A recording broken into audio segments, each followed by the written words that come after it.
the deal is not just what's on paper, but it's also how it's going to affect your lifestyle. I mean, do I want to be worrying about the new owner, how they're running the business for 2 years when I no longer have any control, and they're holding back a considerable amount of money? That's something where I've got to like the buyer. I've got to trust them. You're listening to Deal Closers, brought to you by websiteclosers.com, a show about how to build your e-commerce business to be profitable, scalable, and one day even sellable. I'm Jason Gillikin, and on the show today, Website Closers Brian Tumpain and I talked to someone who got into e-commerce because he wanted to change his lifestyle and stop making other people money. According to Grandview Research, the global sports nutrition and dietary supplement space is a whopping $152 billion. Yes, billion with a B. If a company could get 1/100th of 1% of that market, not 1%, not 1/10 of 1%, just 1/100th of 1%, that company would have $15.2 million in sales. Let's keep that in mind as we bring on our guest today. He didn't want us to use his real name, so we're going to call him Mike. Mike was at a spot in his career where he needed something different, and the idea of working for someone again, well, that didn't really work for him. Because I've been fired from every job I've ever had. I don't like collaborative work environments. I prefer a dictatorship. I'm only half joking, but yeah, I've always preferred to live and die by my own decisions. I'll happily regret the bad ones and take the wins on the good ones. And I don't like dealing with other people's stuff, good or bad. Mike had worked in TV throughout his career, and although it felt glamorous at times, it could also be pretty exhausting. There was a lot of travel, but I have 2 young kids, and travel when you're doing it for somebody else is not as fun when you're doing it for yourself. And I thought, well, what can I do that ticks a lot of those boxes? I guess that a lot of guys and girls my age are looking for, that financial freedom, and it distilled down to sell something physical. I wanted obviously to have reoccurring revenue while I was asleep. It was all that kind of classic Tim Ferriss stuff that we all read and listen to, that we all want to be. And that happened to coincide with this idea that I wanted to move towards a more of a vegan kind of diet. So I started shopping around in stores for products, good quality protein powders. And I realized from my background in food that as much as they all said they're clean, none of them really were. And I thought, gee, there might be something here. So I called up a few kind of co-packers and formulating companies, and they were very responsive. In a way, that first call was the scariest because you don't want to come off like an idiot, which I was, but they're all very helpful and all very, looking forward to help somebody like me out. And I thought, well, this is a minimum outlay to get into the supplements business on one product, $5,000. I can afford to lose $5,000. And one area where I drew some confidence against it is that in television, you're really, it's marketing. You're selling, but your product is emotion. And I thought, well, a lot of that's probably applicable to this. But I'm selling a physical product. But you're still ultimately selling a mindset and a goal and a feeling, certainly a result. So I found that a lot of the skills carried over, a lot of the graphics, a lot of the writing, a lot of storytelling around the brand. And so I liked that space. So weirdly, it didn't seem like a big risk, probably because, I'm a big fan of failure. I have a bit of a personal adage that in life I tend to run towards the things I'm scared of because they're the things that bring you the most joy once you pass them. So, yeah, I'm okay with a bit of failure. Now, how did you even know how to contact like a co-packer? Like that doesn't seem easy to do. Yeah, Google, Okay. private label manufacturer, this, that, and the other, and I called a few, and frankly, I ended up landing on, until to this day, even this was my case when I met Brian, is I just let my gut tell me. Frankly, a large part of it is who has the patience to talk to you? Who genuinely, do you get a genuine sense that they're willing to invest an hour of speaking to you, asking very naive questions? And that's enough for me. And I found the right guy for me, and that was it. It's just, can I work with you? Yeah. I imagine you had to be like, I don't know what questions to be asking here, but I'm just going to start asking and see where it goes. Yeah. Okay. So when you were looking at the supplements, the vegan supplements, and you said the ingredients weren't great, like what were you talking about there? Like what's in it that's, it's all vegan. So the thought is that it's probably fine, but you knew that it wasn't healthy. Why? Well, I think for any of your listeners that are familiar with the supplement space, they'll know there's good and there's bad, but most of it's this gray middle area where the ingredients aren't really bad, but they're not necessarily clean. So for me, I was looking for things that you've probably read a million times, like xanthan, lecithin, guar gum. These are additives that don't hurt you, but they don't, in my opinion, constitute a really clean product.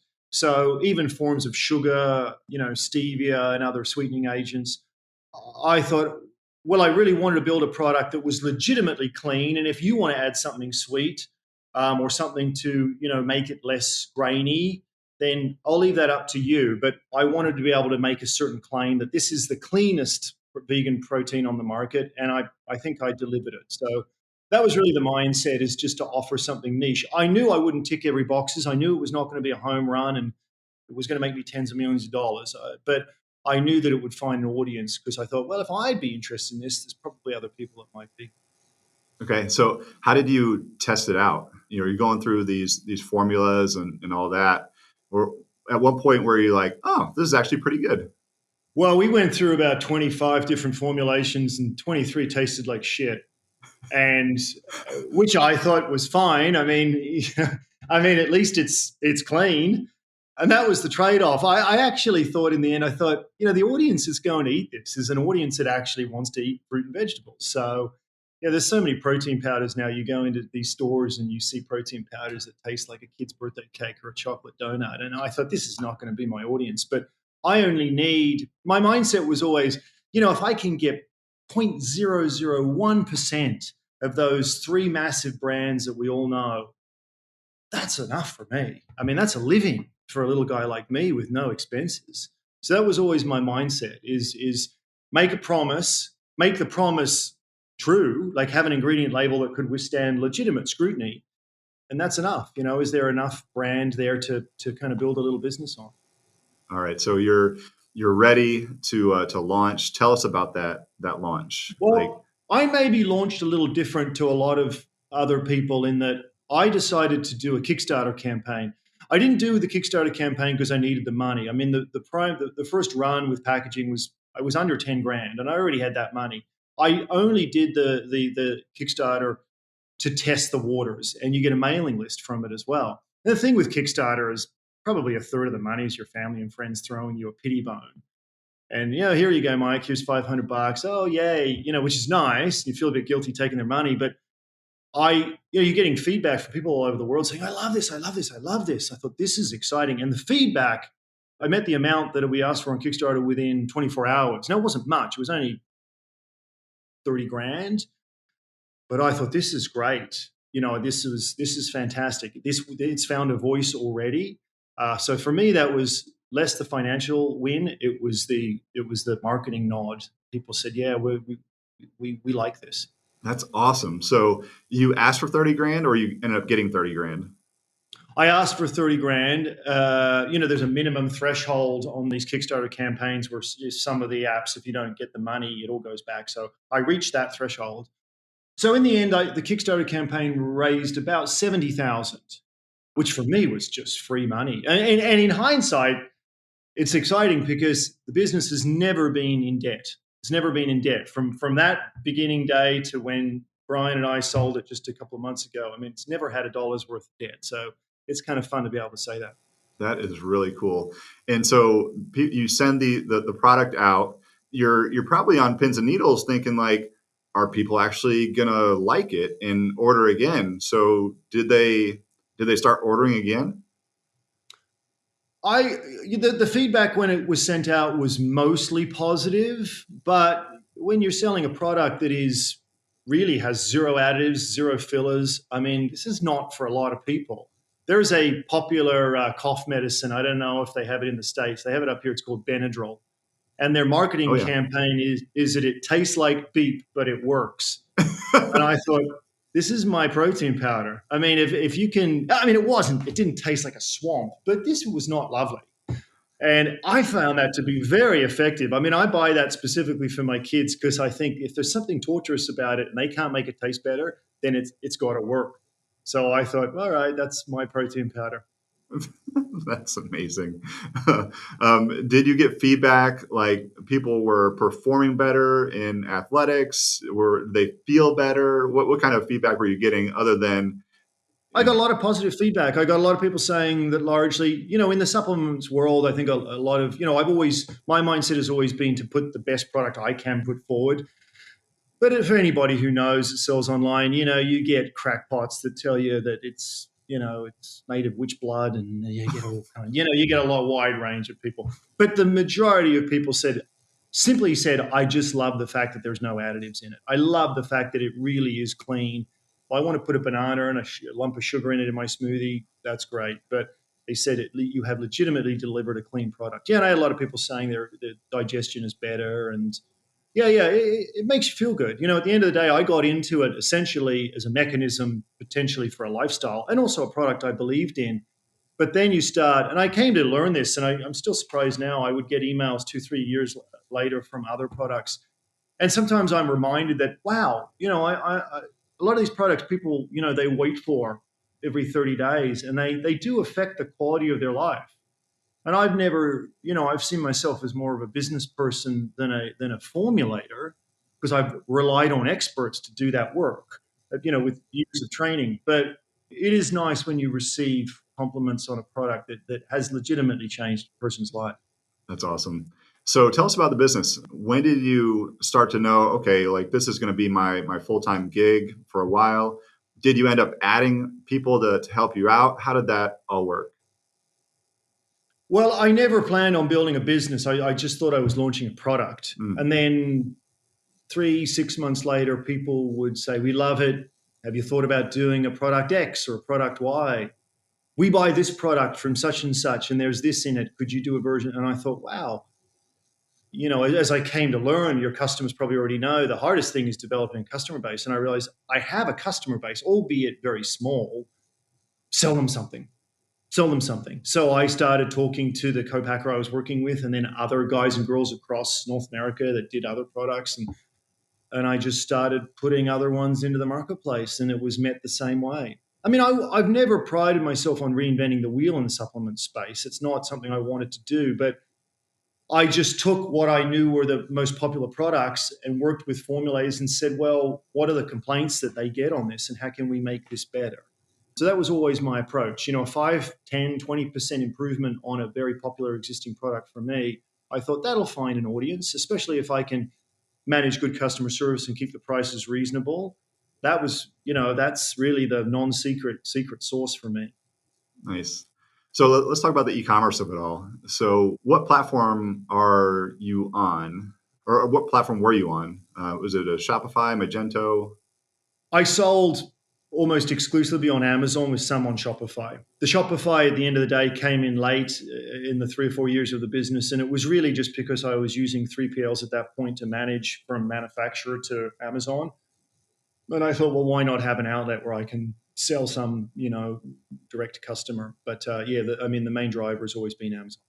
So that has got to be a highly competitive space on Amazon then. Like, how did you get noticed? Like, how are people finding you on Amazon? Because there's got to be a lot of supplements out there. Yeah, I mean, I think supplement space in Amazon is probably the most congested, but I liked that. I always thought, it goes back to my internal mindset where I never planned on being the biggest brand in North America. I'm too old to build that type of thing, nor do I don't have the motivation. I've always thought I just need their crumbs. Somebody said to me in television many, many years ago, where there's Coca-Cola, there's always room for Pepsi. Now I'm neither. I'm the Costco brand in the mom and pop store around the corner. But I only need, a tiny slither of that business.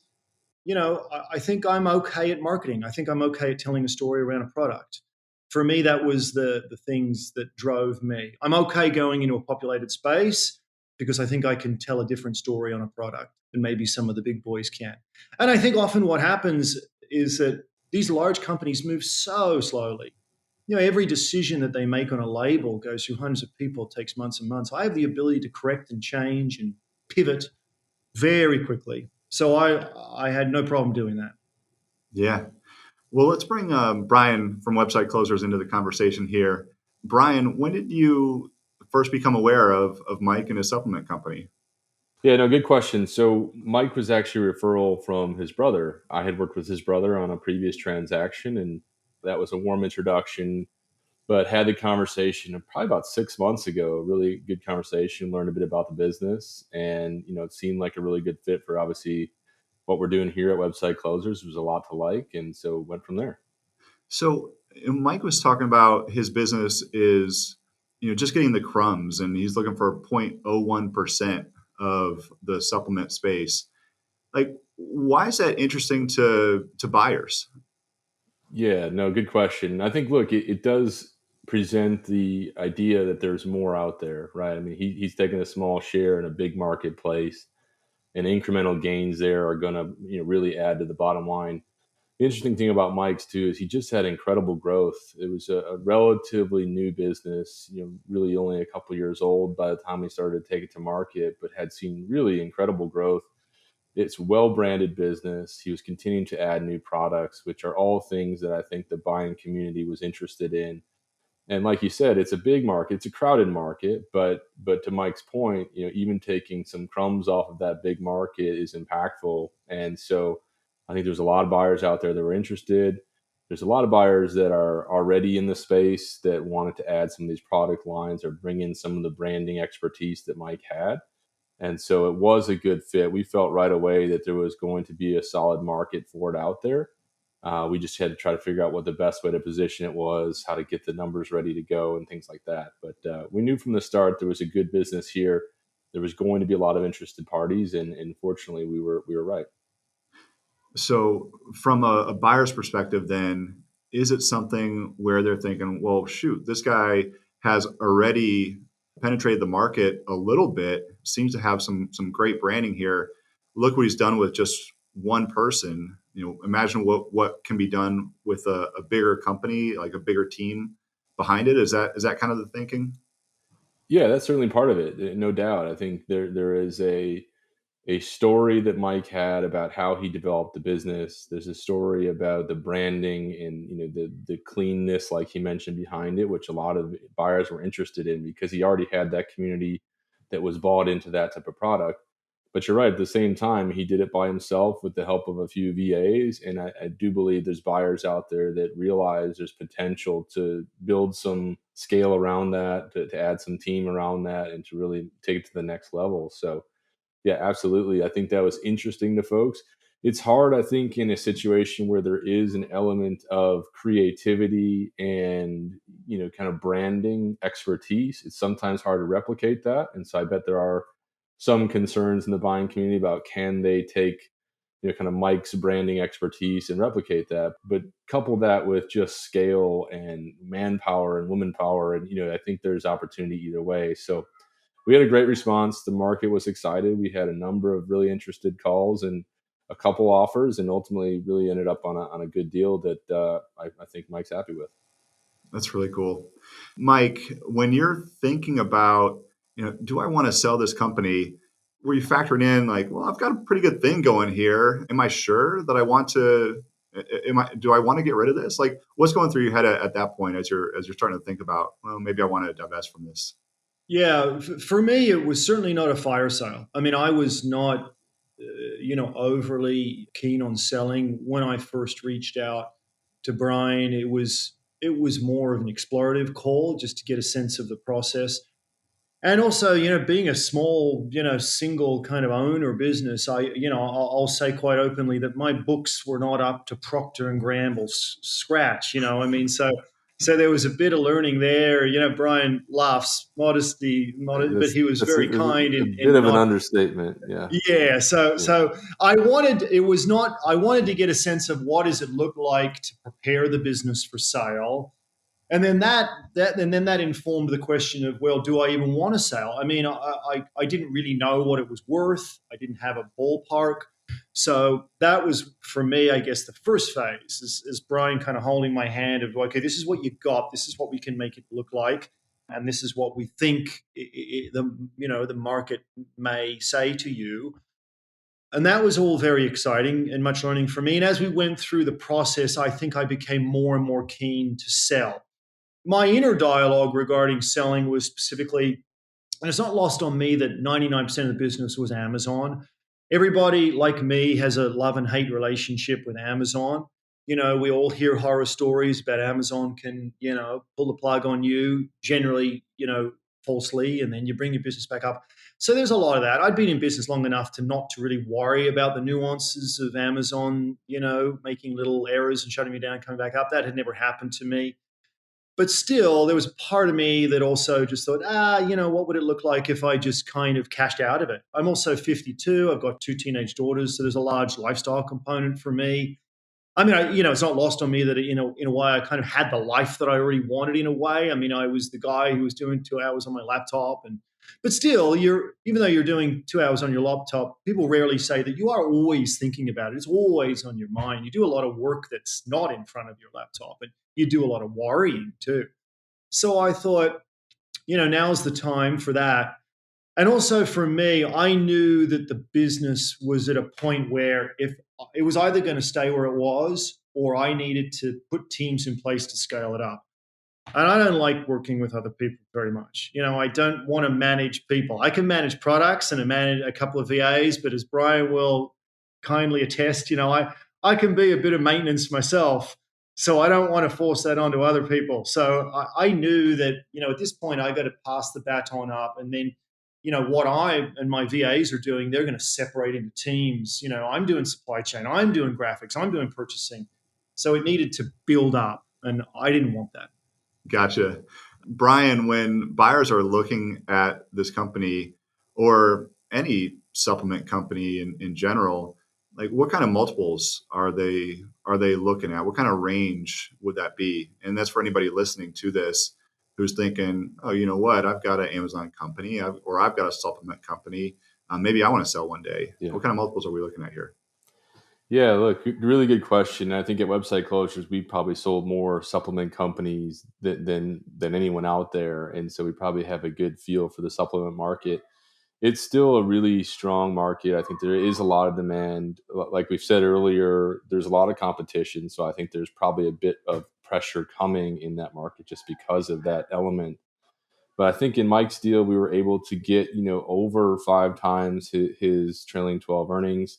I have to do the math. I think it might actually be even higher, maybe close to 6 when you look at where his trailing, certainly where you look at where his trailing 12 earnings are when we started the process. And he can kind of continue to grow into those numbers as we went through. We do still see multiples on the supplement business above 5. Again, in his case, it was probably closer to 6 when you add it all up. And that's not necessarily normal. I mean, there's always that caveat of every deal is different, every situation is different. The dynamics that drove his deal up that high are not always going to be present. So, like, it's not a one size fits all market multiple approach. So we got to really consider all the factors, whether it's the type of products, the branding on the products, how the team is set up, all those things weigh in. But supplements have generally been a good business. They tend to carry higher multiples. A lot of the reasons why are the repeat nature of the buyers. That is a really critical factor to a lot of the buyers out there. They like to see repeat customer rates, and supplements tend to carry that. You have a good product, people come back. So that gives buyers a lot of comfort and generally allows them to pay a little bit higher multiple. So yeah, really strong multiple for Mike. Again, it's a pretty good market there. But every case is different, and you got to just kind of weigh out each of the individual factors before really knowing where we think we'll go. Nice. So you say 5 to 6 times trailing 12 earnings. Does that mean revenue from the previous 12 months, or does that mean net from the previous 12 months? Yeah, net earnings. So we calculate what we call seller's discretionary earnings, or SDE. Effectively, it's the earnings in the business after any discretionary take from the seller. So often you see sellers with, they'll put their car and cell phone and some other things through the business. So we back those things out to a view of the business with the earnings that will be left for a new owner, right? So the profit of the business, the operations of the business before the owner takes anything out. And that's what we call SDE. And that SDE is what we use to then apply the multiple. Okay. And so, Mike, how did you? It sounds like you had a couple options at least from buyers. How did you decide like what was the right fit? I mean, Brian has many strengths, but one of them are that he was very good at explaining each deal to me in a way that kind of made sense to me. I'd never gone down this track before. I'd had some experience in real estate, so I would often try to find an analogy. Can you explain this to me in a real estate way? And sometimes he could, sometimes he couldn't. But a lot of the deals had a kind of an ownership hold at the end. That was a hard no for me. So I think that took a couple off the table immediately. I did not want to stick with the business. So that took a couple off the table. And I think it largely came down to kind of a cash deal versus the payout structure at the end. I obviously wanted, to quicken that payout structure as much as I can. And of course, the seller does not want to do that. They want to keep some security in the form of cash and whatnot on their side. So we ended up dealing with one buyer throughout the whole thing, and they were the ones that we went with in the end. And frankly, a lot of it, this is a very emotional, intense process. You're on a lot of calls. Brian is on all of these calls. I would jokingly say to Brian, for me, Brian walks on water, by the way. I mean, I got the world's best business broker. I got the world's best accountant, but I also got the world's best psychologist. So, there was often nights where he was talking me off cliffs and, because it's a lot of money for a little guy like me. And there was the deal is not just what's on paper, but it's also how it's going to affect your lifestyle. I mean, do I want to be worrying about the new owner, how they're running the business for 2 years when I no longer have any control, and they're holding back a considerable amount of money? That's something where I've got to like the buyer. I've got to trust them. And I've got to rely on Brian's insight and experience with buyers like them or them specifically.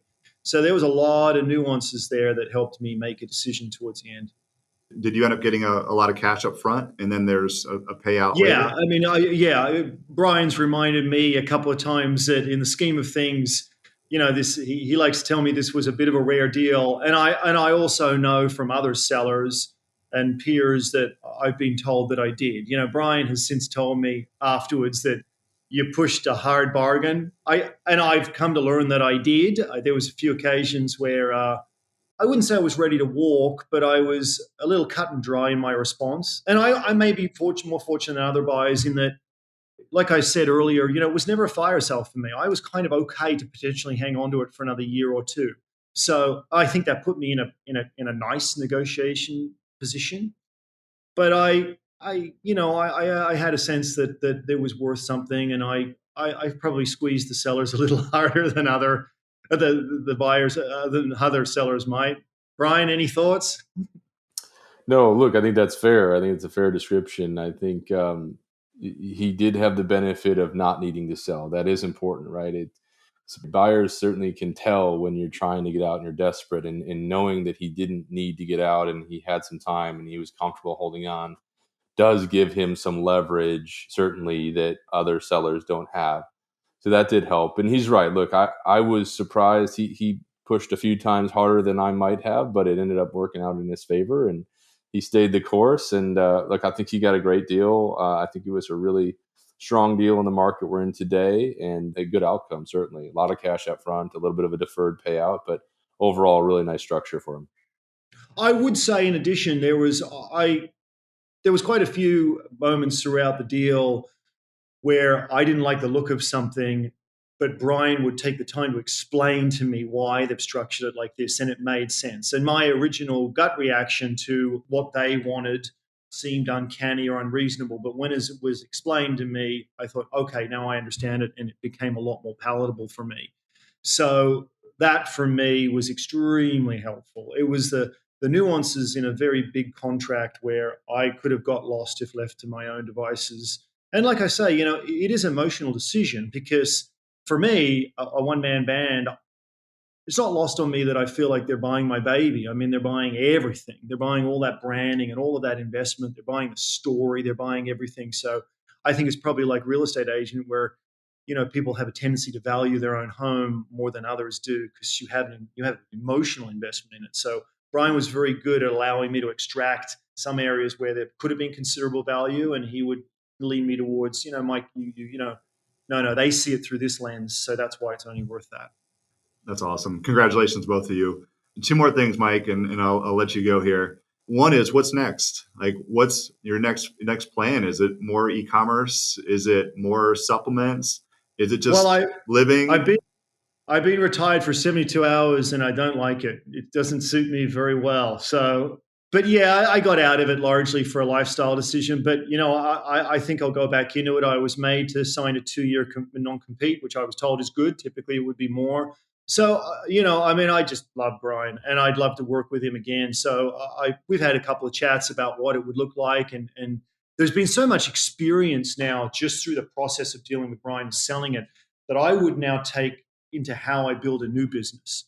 For me, that was not expected. I thought a sale would be a sale, but the selling process is so valuable to me because now I could build a little business through the eyes of a buyer. I was never building this through the eyes of a buyer.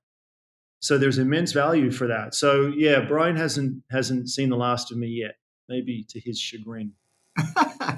Well, it doesn't sound like it. Well, Mike, last question. You got a little bit of cash, or you're about to get a little bit of cash in your bank. What's your first purchase? Like, how do you treat yourself? I'm too old to go out and be the guy who's buying the Ferrari or the stupid watch. I got into this business because for me, money buys you freedom and it buys you choice. I mean, I'm still going to wear $5 t-shirts. I mean, I for me, it's about, maybe a little bit of real estate just to pay it off and frankly, just put the money into things that will make me other money and buy me more freedom. It's security. That's why I got into this for security. I got into it for financial security. I have that to a large extent now. That's where the money's going to go. There'll be a few overpriced bottles of wine, some fancy dinners for friends, but I'll get that out of my system pretty quickly. That's great. What about like going to Spain or going to, somewhere and traveling? Well, the non-sexy answer is I was kind of doing that already. I mean, the business was affording me that. I mean, my biggest problem is I have nobody to do this stuff with. I'm telling everybody get into e-commerce, get in because, my friends have got jobs. They got offices, and I don't want to be the guy saying I'll pay for your ticket, but I might pay for your ticket. Come to Mexico for a week. We can do, sit on the beach together on our laptops. But so my biggest problem is, finding somebody else like me. Good problem to have. Definitely. Well, congratulations, everybody. Mike, especially. That's awesome. And I'm excited to see what's next for you and what your next e-commerce venture will be. Yeah, thank you. And I want to say to your listeners who were me, 6 months ago, that this is not prompted by anybody who's listening, but Brian, honestly, I can't tell you the psychology part of what he offered, but just I never ever once felt a moment of pressure. And there was many times when I let him believe that I was ready to walk away. There may have been various truths in that behind the scenes, but as far as Brian was concerned, he never ever once said anything that alluded to the idea of, Mike, I think you should take this. In fact, whenever I expressed concerns, his immediate response was always, Mike, if this isn't the deal, we'll find another one. And it's not lost on me that Brian stood to make a nice commission on this. And I have a family full of real estate agents, and that was the most elegant thing he could ever have done. I never once felt pressured to move in any direction that I wasn't felt comfortable. When I didn't feel comfortable, he educated me, and that's what I wanted. I just wanted education to make my own decision. I can't tell you how fantastic the experience was with him.